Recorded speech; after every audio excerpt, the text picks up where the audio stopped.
মা তোর কি হইছে? আব্বা আমার কেমন জানি লাগতেছে, হাঁসের ডিম আর মাশরুম খায়া মাথা ঘুরতেছে। কে দিছিলি এই হাঁসের ডিম আর মাশরুম? আমার মাইয়ার এই অবস্থা যে করছে তারে আমি মাটির তলে পুইতা ফেলমু। বাবা গো, জঙ্গল থেকে এক মাশরুম বুড়া আইসা দিয়া গেছিল। কোন দিকে গেছে? আজকে তার হাড্ডি মাংস আলাদা করমু। ওই মাশরুম বুড়া সামনে আয়। আমার মাইয়ারে বিষ খাওয়াইছস, আজকে তোর মাশরুম ভর্তা বানামু।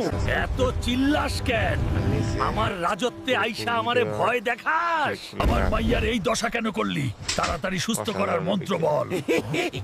আমার মাশরুম খাইলে সবাই হাঁসের মতো খুব সুন্দর হয়। সুন্দর? তোর সুন্দরের গুষ্টি কিলাই। জলদি ভালো করার মন্ত্র ক, নাইলে তোর 12টা বাজামু। আর মারিস না। এই নে নীল মাশরুম, এইটা ছোয়াইলেই তোর মাইয়া ভালো হবে।